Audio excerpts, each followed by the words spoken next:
Ganito naman yung mga bahay ng bulasok, kung tawagin dito sa amin mga boss.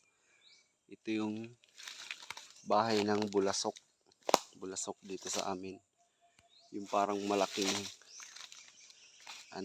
hipon na may mga paa. May butas siya dyan. Tinatakpan niya yung ganito. May butas siya pa ilalim. Dyan. Yan. Tinatakpan niya yung butas para walang ibang makapasok. Binubutas niya yan pa ilalim. Ang sobrang lalim.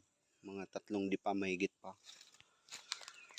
Yan, ang dami. Nakita mo yun. Mga nakaumbok na putik. Yan yung bahay nila. Kamukha nito. Bago pa siya. Bagong hukay. Kapag naghuhukay sila, pinapatong nila dyan sa ibabaw. Kaya, yan. Nakita mo yung bago pa. Tiyatakpan nila yung butas para walang ibang makapasok. Yan, makikita mo yan. Yan, ang butas yan guys.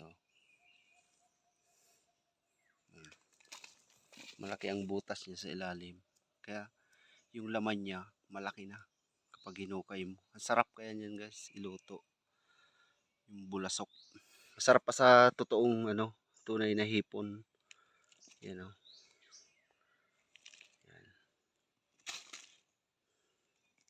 Kita mo yung butas, tinakpan niya yung ibabaw. Pero dito, nandyan lang siya sa ilalim. Yan o. Lalim yan guys. Pantay siya dun sa tubig. Yan kung gaano kataas yan. Hinuhukay nila yan. Diyan sa level sa tubig. Nandyan siya nakatira. Yan ang butas niya.